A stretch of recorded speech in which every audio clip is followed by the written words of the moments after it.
Que vamos. Meninas e Henrique, até agora, tranquilo?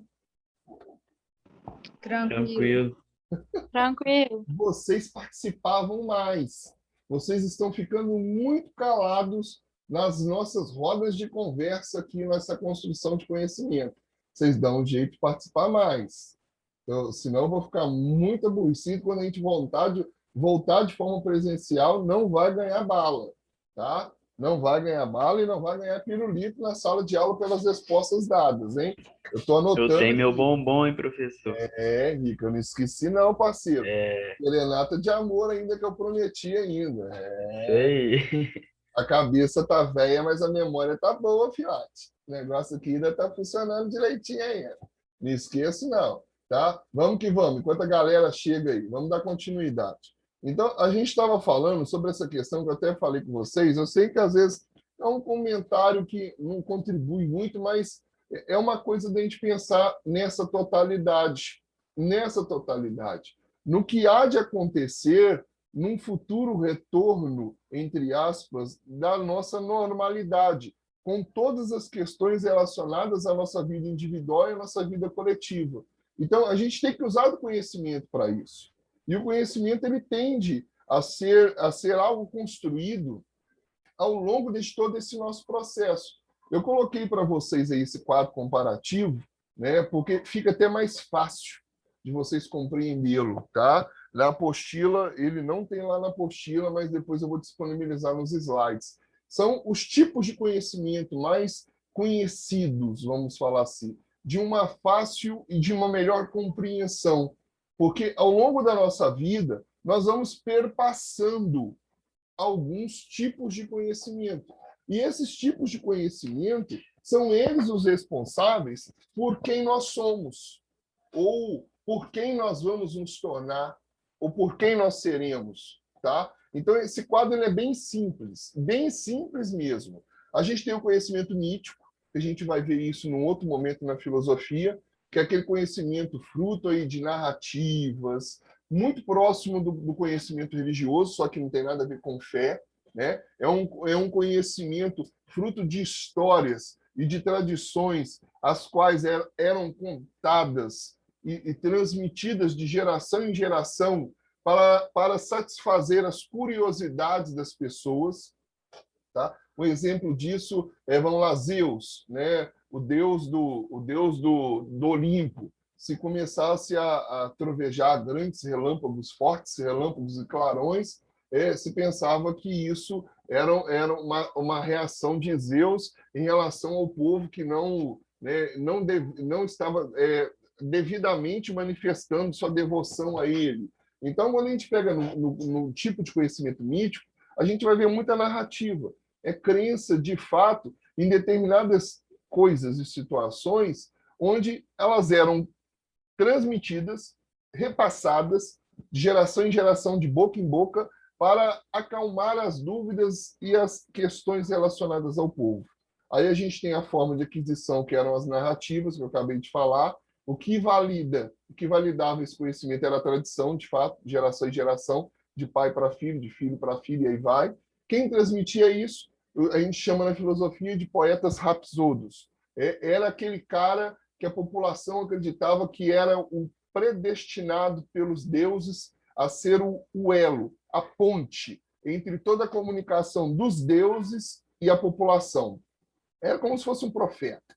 Vamos falar num linguajar mais popular. Tá? Só que no período grego, né, na mitologia grega, era chamado de poeta rapsodo. Né? Ele era o transmissor, aquele que transmitia, né, todo o conhecimento que adivinha dos deuses. O que ele dissesse era batido um martelo. Não tinha questionamento, não, porque ele era o representante na terra dos deuses. Tá? A gente tem o conhecimento religioso, que é baseado, de fato, na crença, só que aí numa fé, ou seja, numa doutrina, tá? Que é constituída através de quê? De uma escritura. Né? Quem é cristão tem a Bíblia, né? Aí nós temos a Torá, temos tantos outros livros aí que são as formas de aquisição deste conhecimento. O que ele quer validar? O dogma, ou seja, uma questão, uma resposta há dúvidas relativas à humanidade, mas respostas essas que não podem ser questionadas. Foram dadas e devem ser seguidas e devem ser cumpridas. E não podem ser questionadas em hipótese alguma. Isso é o dogma. Siga, acredite, viva. E é isso aí. Tá? Quem transmite? Aí tem teólogos, líderes religiosos, padres, pastores, freiras, líderes de comunidade, aí vai. Né? A gente tem o senso comum, que é aquele que faz parte do nosso dia a dia, que é o tipo de conhecimento que a sociedade dominante quer que permaneça, né? Que é aquele senso que se baseia através da experiência. Aí está até falando em conhecimento empírico. Quando a gente fala em conhecimento empírico, a gente está falando do conhecimento da experiência, que perpassa os sentidos, a visão, o paladar, o tato, a audição, o olfato, e aí vai, tá? Então, é aquele conhecimento que a gente ganha através da geração em geração, das tradições, das instituições, das escolhas que fazemos no dia a dia, e que se baseia através da crença, no sentido de crer que isso é real, tá? A forma de aquisição, a tradição, o que valida não tem questionamento, cada um acredita naquilo que quer, então não existe uma forma de que a gente fala se isso é que vai validar o conhecimento de senso comum. Não, ele existe. Tá? E quem transmite, qualquer pessoa. Qualquer pessoa. O que eu estou fazendo aqui é senso comum, o que vocês fazem é senso comum, então qualquer pessoa pode transmitir uma opinião. Tá? O senso comum se baseia em opiniões subjetivas, individuais. Tá? A gente tem o conhecimento, que aí eu gostaria de invertê-lo, né? Depois eu faço essa inversão para vocês. Primeiro viria o conhecimento filosófico, tá? Que é o conhecimento baseado na razão, na reflexão, na argumentação, e quem transmite é o filósofo. Por que eu vou inverter ele para vocês? Porque se a gente for pegar o ponto de partida de toda a história, a gente vai caminhar, a gente viu isso, o iluminismo e o positivismo. Então, o positivismo é aquele movimento da história que traz o conhecimento científico. Então, aí eu vou inverter. Eu até nem atentei a isso. Né? Primeiro vem o conhecimento filosófico, razão, reflexão, argumentação e o filósofo, e depois vem o conhecimento científico. Apesar da ordem dos fatores me influenciar, mas eu vou inverter. É o conhecimento científico, que tem como ponto de partida a razão, logicamente. O caminho a percorrer não é a reflexão, é a investigação, é um método que está aí como um mecanismo de validação dele, e quem transmite ele é o cientista. Então, assim, de uma forma bem fácil e bem objetiva, eu trouxe para vocês os tipos de conhecimento que são validados e que foram validados ao longo de toda a história que nós temos até hoje. É simples, mas são esses tipos de conhecimento que fazem com que nós pensemos em relação a isso, né? Quais as diferenças entre o homem e o animal? Né? O animal não racional. Qual a relação entre natureza e cultura? A nossa natureza, a nossa cultura. Alguém arriscaria aí dizer qual é a diferença entre o homem e o animal não racional? Vamos lá, deixa eu abrir aqui. Vamos lá, quem vai se ousar? Dou-lhe uma, dou-lhe duas, dou-lhe três. Quem? Ninguém. Eu acho que é porque o animal ele é puro, meio que tipo assim, o animal ele não mede as consequências dele porque ele não sabe distinguir o que é certo e o que é errado, e o ser humano não. O ser humano ele tem essa consciência do que é certo, do que é errado, e às vezes ele erra porque ele quer, porque ele sabe que aquilo é errado, sabe que aquilo é certo. Entendi. Ganhou um chiclete, me lembra de cobrar o chiclete. Quando a gente voltar para... Ok, vou cobrar. Pode cobrar, pode ser dito. Não vou falar bombom, não, senão eu vou ficar endividado com um saco de bombom. Mas na aula presencial a gente faz essas coisas para desafiar. Mas o bombom, eu não pensei, tá, Henrique? Eu devia ter oferecido chiclete. Foi logo pensar no bombom, mas estou te devendo um bombom, eu vou pagar o bombom. A Tayane vai começar pelo chiclete. Agora é o bombom, hein? Não, a Tayane vai começar pelo chiclete. Vamos lá, mais alguém? Contribui com nós aí. O que vocês pensam? O que diferencia o animal o homem do animal não racional? Bruna, Henrique, Mariana, Jennifer, diga.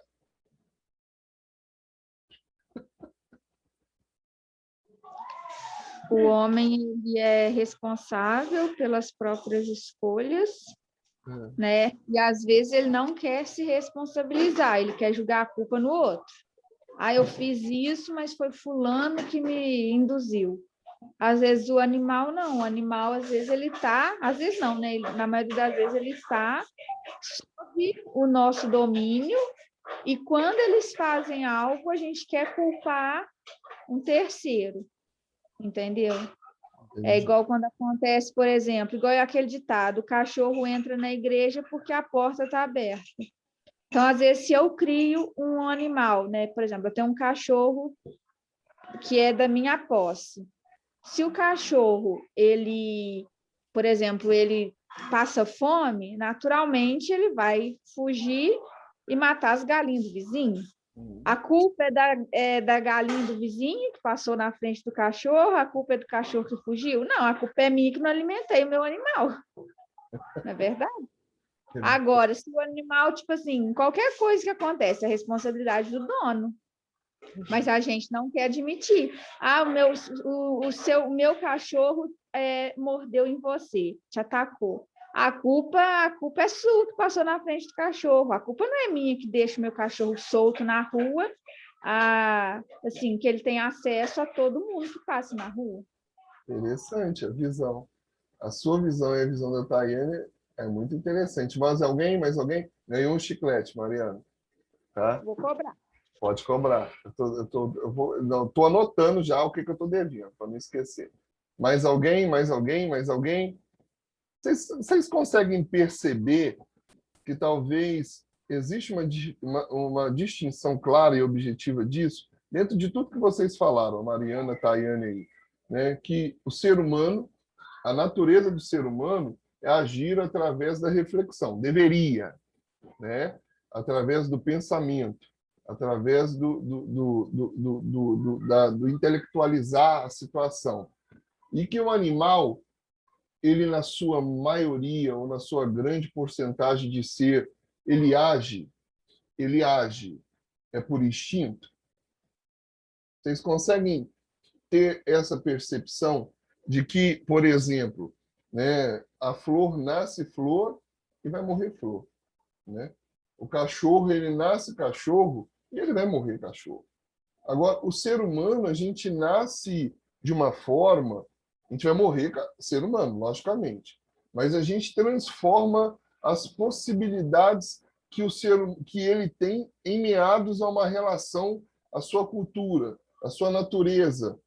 Nós podemos nascer desfavorecidos de beleza e morrermos muito favorecidos de beleza, né? A gente pode estar magro, estar gordo ao mesmo tempo.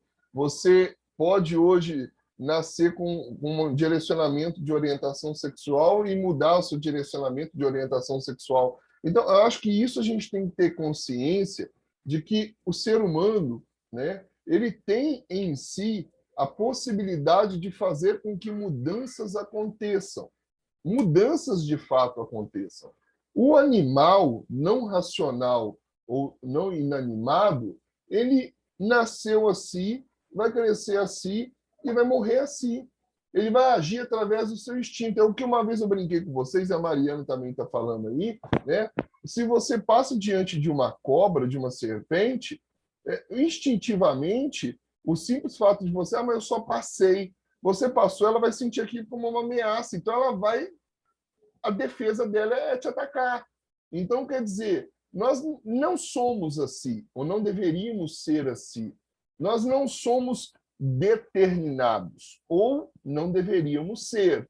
Apesar que, quando nós olhamos as atitudes que os indivíduos cometem diariamente nas suas práticas, a gente para pensar, de fato, uma pergunta como essa aí.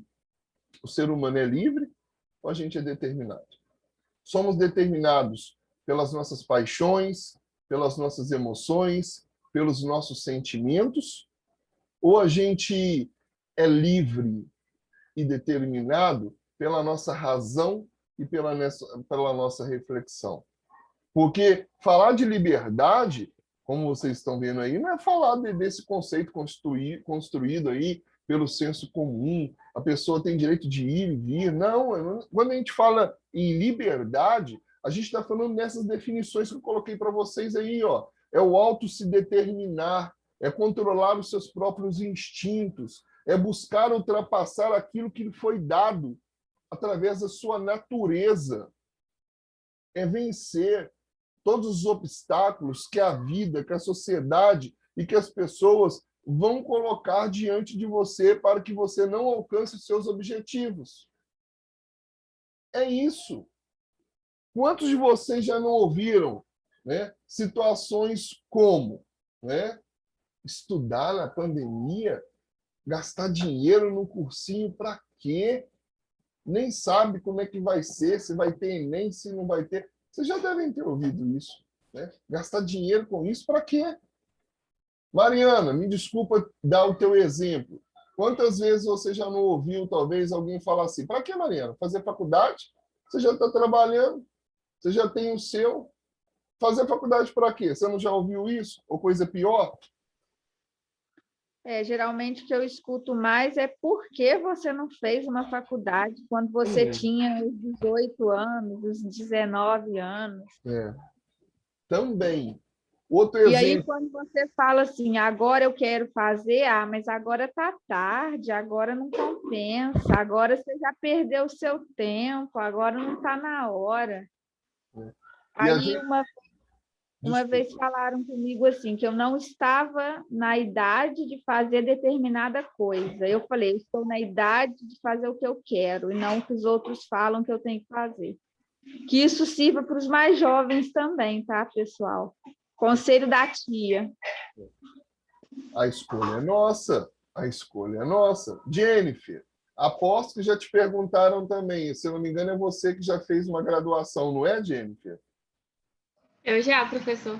Então, aposto que já eu falaram... escuto muito a mesma coisa da Mariana. Para que eu vou fazer outra faculdade? Para que eu não arrumo emprego na minha área? Por que eu não continuo nela? Talvez faça um mestrado, um doutorado. Cansa. Cansa. Como a galera... Mas... Diga, perdão. Professor, eu sofri muito em relação à minha área, sabe? Eu acho que às vezes a gente tem que deixar de lado essas coisas, julgamentos, essas coisas assim, a gente tem que pensar na gente. Eu entrei na faculdade, eu tinha 17 anos, sabe? Eu entrei e nem sabia direito o que eu queria da vida. Eu fui saber agora. Cada um tem seu tempo. Você fez o quê? É assim. Pergunte, eu esqueci. Agronomia. Agronomia. E é uma área que dá um retorno legal e financeiro na sociedade, hein? Você fez um superior interessante, mas de fato foi o que você falou. Não era talvez aquilo que você queria. Pois é. Né? Mas não tá fácil arrumar emprego, tá, professor? É muita ilusão. Não, eu sei, Mariana. Hoje em dia, minha filha, não tá fácil emprego para nenhuma área. Realmente. O mercado, tá difícil mesmo, professor. O mercado de trabalho, Mariana, hoje ele está fechado para todas as árvores. Todas as áreas. A gente tem que se desdobrar para conseguir alguma coisa. Mas isso define exatamente o que vocês estão falando. Não é para desanimar você, Tayane, não é para desanimar você, Henrique, e não é para desanimar você, Bruna. Simplesmente, de fato, façam aquilo que é do desejo e da vontade de vocês. Sejam livres para se autodeterminarem. Professor, como exemplo, eu quero medicina. E assim, as pessoas hoje em dia, elas acham que a medicina é mais impossível de você conseguir passar, ainda mais público. Aí, tipo assim, toda vez que...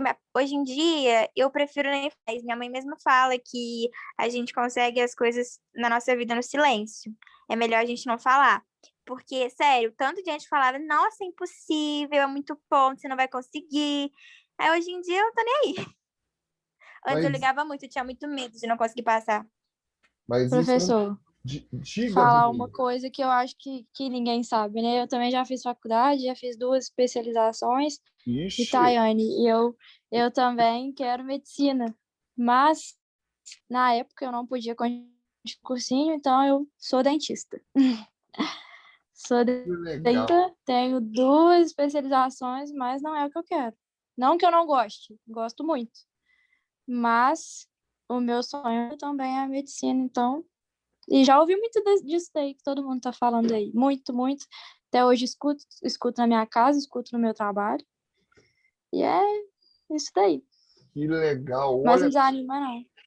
Olha só, Isso Mariana. é verdade, Bruna. Sempre quando a gente conseguir, a gente uma coisa vai ter de pessoa falando, ai, você não pode, você não é capaz, mas a gente é capaz, só a gente ter determinação.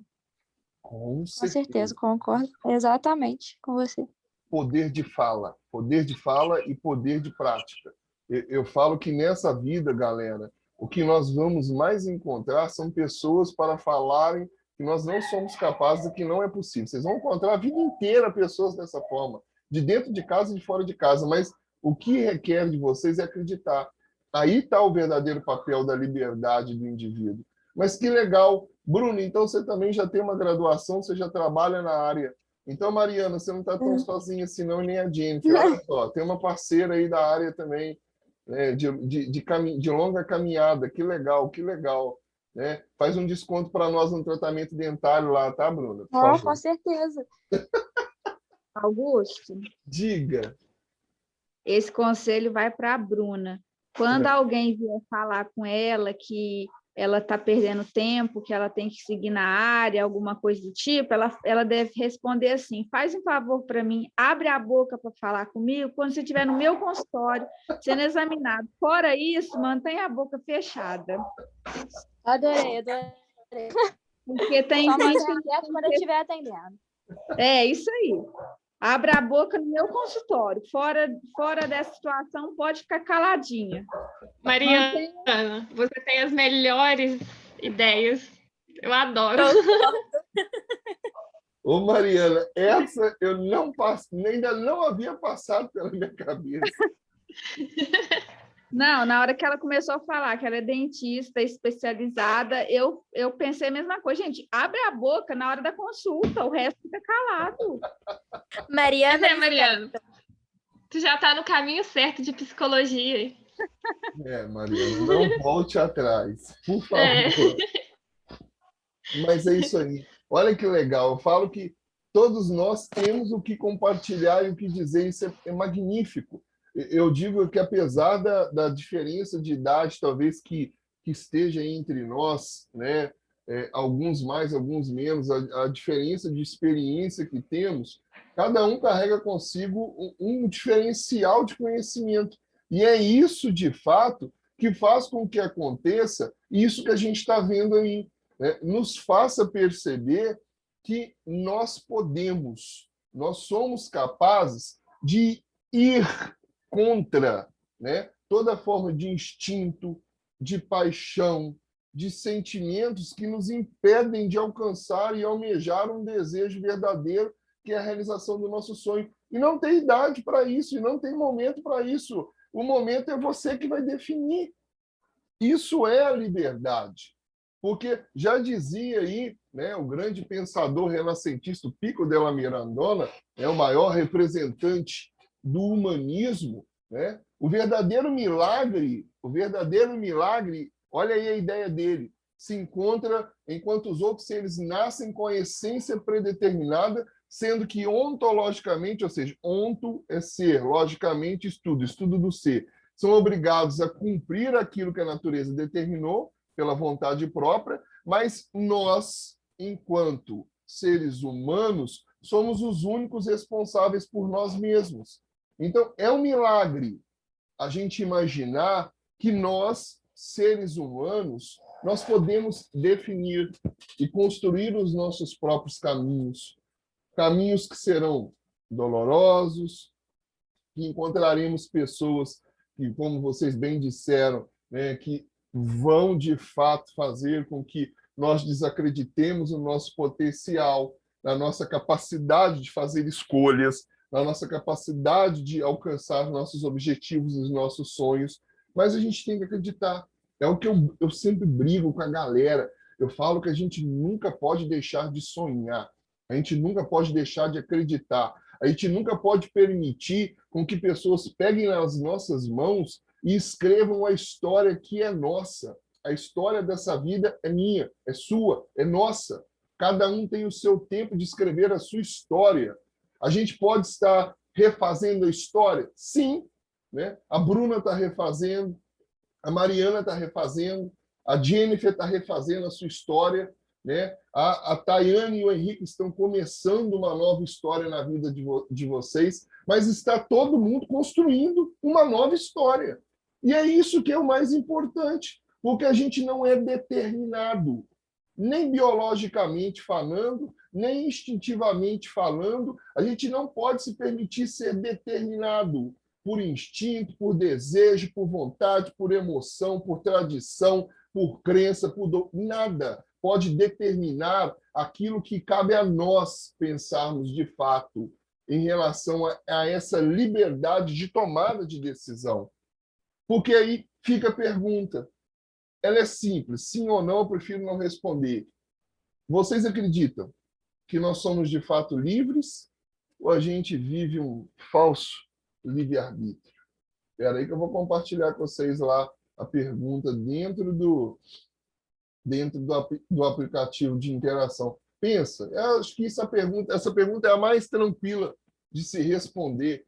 Acaba que vocês já até responderam aí dentro dessas falas de vocês. Eu fico encantado. Nossa, eu fico imaginando.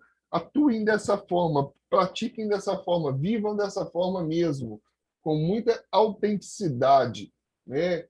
Combatam toda forma de preconceito, de intolerância que existe, e a gente vai ter uma sociedade de fato mais justa, mais solidária, mais competente. Responda aí, só sim ou não, ou prefiro não responder, né? Se vocês acreditam que de fato nós somos livres, ou a gente vive um falso livre-arbítrio? Vai lá. E a gente vai discutir isso. Quero ouvi-las e ouvi-lo. Molhei o bico. Só uma pessoa que respondeu ainda.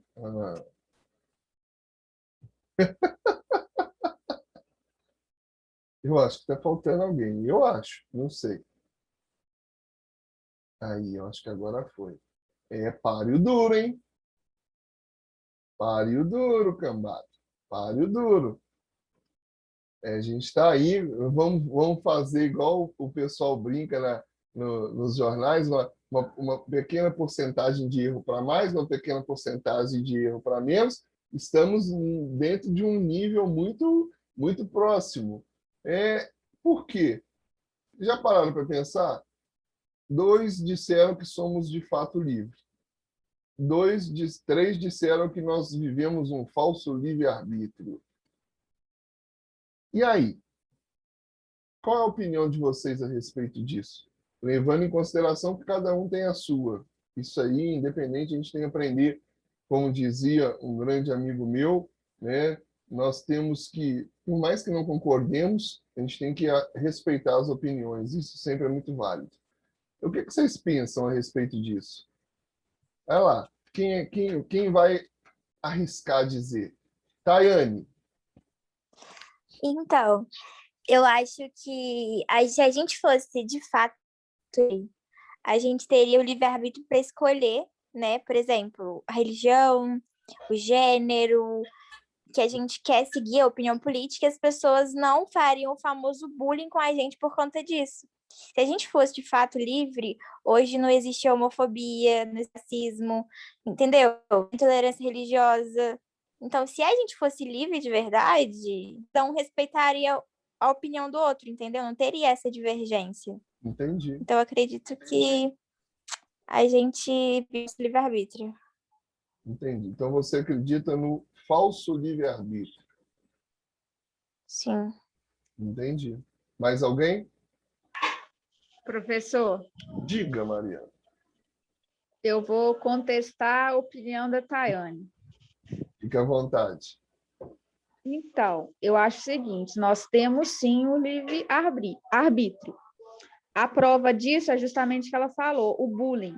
Eu sou livre para ser o que eu quero, do mesmo jeito que o outro é livre para criticar aquilo. Só que o problema do bullying, não que eu concorde com o que é feito, o problema é o seguinte, a pessoa ela tem o direito de discordar de mim, mas ela não tem o direito de me ofender, de me agredir. Aí é uma linha muito tênue que as pessoas não sabem se colocar no seu devido lugar. Mas a pessoa é livre para ser o que quiser, entendeu? E eu acho que a pessoa, quando ela tem coragem de admitir o que ela é, isso aí já tem o meu respeito. E tem aquelas pessoas que são, né, como todas as outras, livres para discordar daquela ideia, daquele ponto de vista, só que elas não sabem lidar com isso. Então, é onde elas ofendem, elas maltratam, elas batem de frente, aí acontece o bullying. Pergunta que não quer calar, e vocês vão pensar sobre ela, por favor. A gente poderia afirmar que existe um ser humano puro? Puro no sentido de que não somos influenciados por nenhum fator externo para as tomadas de decisões na nossa vida? Existe um ser humano puro? Não. Tá. O que você acha, Jennifer? Sim ou não? Uma cambada de Maria vai com as outras. Tá. Eu quero só o sim ou não. O que você acha? Existe ou não um ser humano puro? Nesse sentido. Eu também não acho que exista, professor. Também acho que não. Bruna? Também não. Tayane? Também acho que não. Por aí já começa a resposta. Eu não quero induzi-los, tá, a acreditar naquilo que eu penso, porque, de fato, cada um vai ter uma opinião em relação, né, aos conceitos que a gente está tentando definir. Mas a gente tem que começar a pensar por aí. Né? Professor, mas é isso que eu acho sobre a liberdade. A gente sempre, e vai ser sempre moldado por alguma coisa, pela sociedade, pela nossa família, pela nossa religião, por qualquer coisa. A gente nunca vai ser livre o suficiente para a gente querer alguma coisa por si próprio, sabe? É sempre influenciado. Porque, veja só, talvez a tomada de decisão que a gente venha fazer, Mariana, ela possa ser, de fato, uma tomada, entre aspas, livre. Mas, por trás dessa liberdade, pode ser que exista todo um processo cultural que vai direcionar o indivíduo a essa tomada. Então, é o que eu quero que vocês pensem. Não existe quem está certo e quem está errado. Simplesmente que a gente tome consciência de que aí eu vou falar Augusto, tá? Eu não acredito num ser humano puro.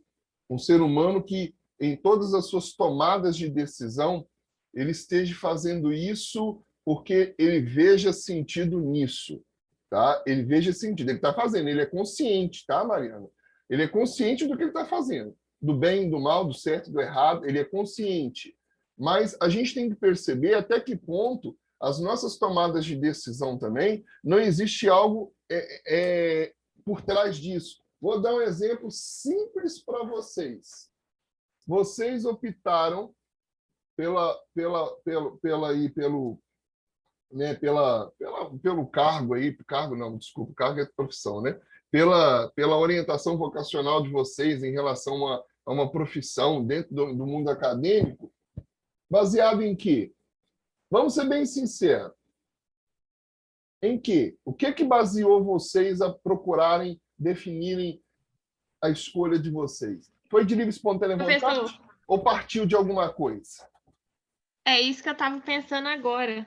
Há alguns anos atrás, eu tive um problema de saúde e conheci um médico, que é até meu médico até hoje. E eu tenho, assim, uma veneração pelo que ele faz. E eu fui totalmente influenciada por ele para tomar minha decisão agora, sabe? Eu quero ser uma pessoa igual a ele. Eu estou sendo totalmente influenciada. Mas é o que eu estou falando. Olha aí, existe aquela influência que é uma influência boa. A gente não pode ver as influências apenas no campo negativo.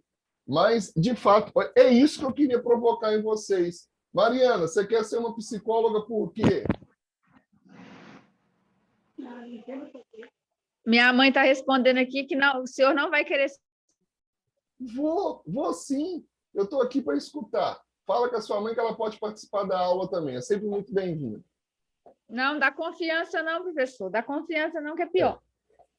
É sempre muito bem-vinda, a mãe da Mariana. Seja muito bem-vinda. Tá? Por quê, Então, no Mariana? meu caso, eu nem sei explicar muito bem, assim, logicamente falando. Eu não me imagino estudando outra coisa, eu não me imagino numa sala de aula dando aula, eu não me imagino como uma médica, igual os meninos falaram que tem vontade, eu não me imagino. Eu acho que se virar para mim e falar assim, aplica uma injeção numa criança, a criança olhar para mim com medo, eu vou começar a chorar junto com a criança. Eu não sirvo para essas coisas. Entendi. Agora, se você quiser sentar na minha frente, ficar 1 hora falando, provavelmente a minha resposta para você vai ser 2 horas falando. Então, eu acho que tem alguma coisa a ver com isso.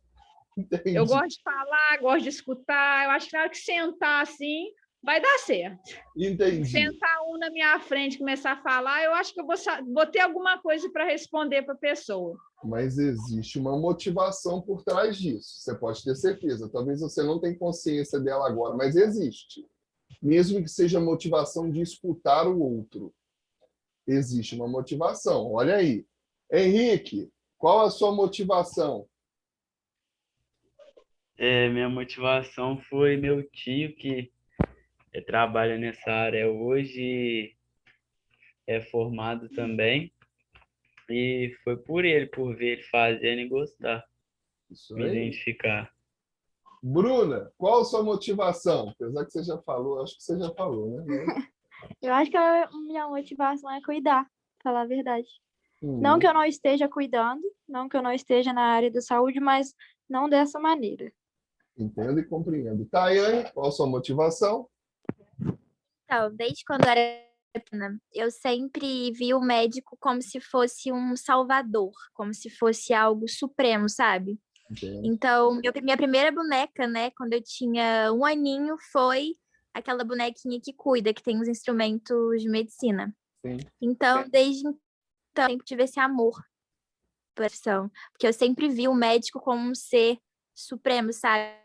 Salva as vidas das pessoas. Então, eu acho a medicina muito linda. Entendo e compreendo. Então, antes do programa encerre, fiquem com essa pergunta e a gente vai conseguir responder a essa dúvida. Somos de fato livres ou vivemos um falso livre-arbítrio?